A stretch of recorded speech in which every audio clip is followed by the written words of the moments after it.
Hello dear students, welcome to study L T channel में आप सभी को स्वागत करता हूं महेश। ठीक है, आज इस वीडियो में हम क्या जानेंगे।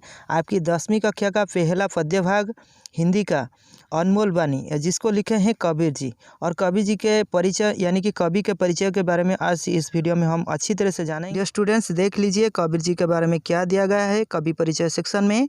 कबीरदास का जन्म सन 1398 में काशी में हुआ था। कहाँ पर हुआ था? काशी में हुआ था। कब हुआ था? 1398 में। उसके बाद देखो, कहा जाता है कि वे एक तालाब के किनारे मिले। कहाँ से मिले थे? तालाब के किनारे मिले थे। एक जुलाहा दंपति ने उसका पालन पोषण किया। किसको? कबीर जी को। कबीर जी को किसने पालन पोषण किए थे?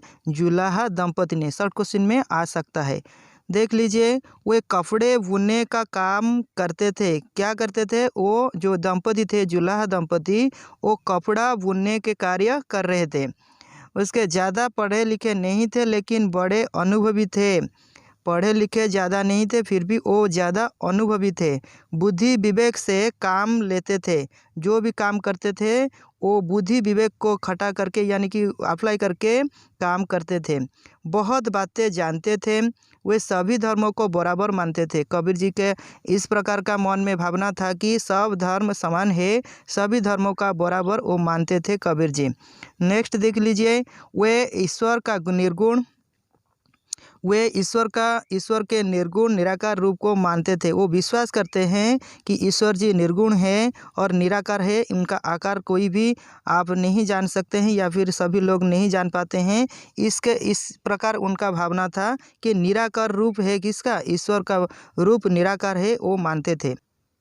उस समय क्या था? उस समय धर्म और समाज में बहुत सारी गड़बड़ी थी।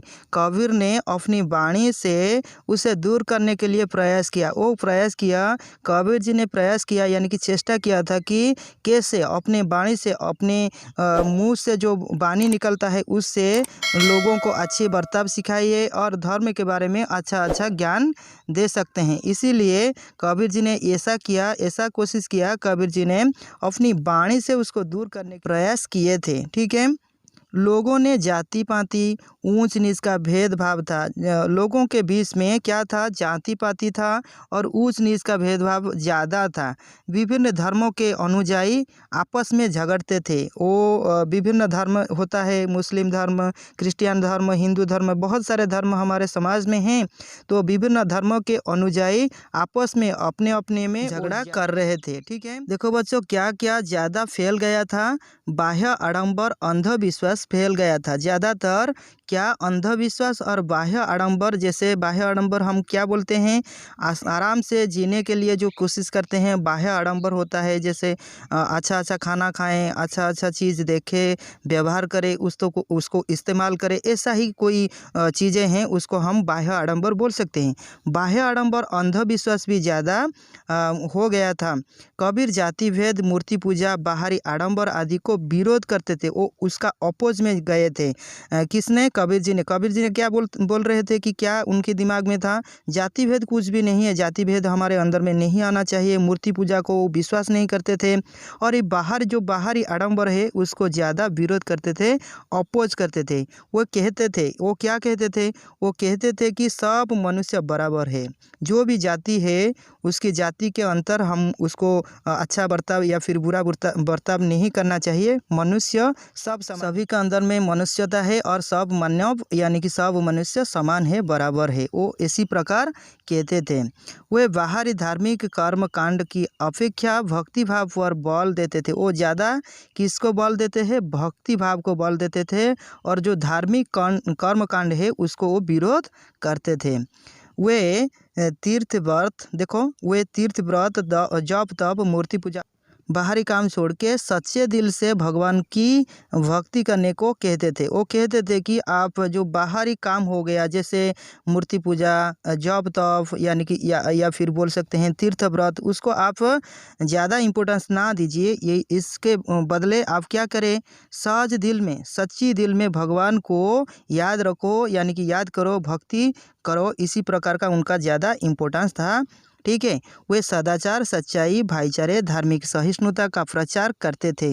वो क्या ज़्यादा प्रचार करते थे? सदाचार यानी कि सत आचार, अच्छा व्यवहार, अच्छा बर्ताव ऐसा करना चाहिए था, वो बोल रहे थे। और सच्चाई बताए मतलब हम बोल सकते हैं ज़्यादा आप सत्य वचनधारी हो, सत्य वचन कहो, भाईचारा धार्मिक सहिष्णुता का प्रचार ज़्यादा करते थे। देखो बच्चों, कबीर जी के बारे में और क्या दिया गया है।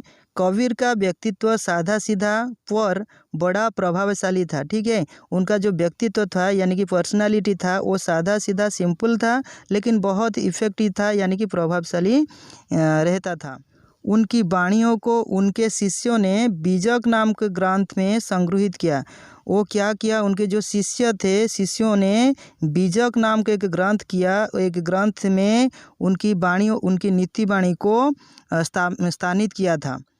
उनकी भाषा मिश्रित खड़ी बोली है, जो उस समय यानी कि वो समय पर जैन समाज में प्रचलित था। जैन समाज में वो कौन सा भाषा प्रचलित था? मिश्रित भाषा। जो मिश्रित भाषा है, खड़ी बोली। वो अपने गुरु, उनका नाम क्या था? देखो, उनका गुरु का नाम क्या था? वो अपने गुरु रामानंद स्वामी का बड़ा आदर करते थे। बहुत ज़्यादा आदर करते थे रामानंद स्वामी को, जिसको हम कहते हैं कि उनका गुरु थे रामानंद स्वामी। और ये वीडियो आपको कैसा लगा ज़रूर कमेंट बॉक्स में कमेंट कीजिए। आपको अच्छा लगा या फिर आपको और क्या ज़रूरत है और क्या समझना चाहते हैं, कमेंट बॉक्स में कमेंट कीजिए। और अच्छा लगे तो लाइक कर दीजिए और दोस्तों के साथ शेयर भी ज़्यादा से ज़्यादा कीजिए।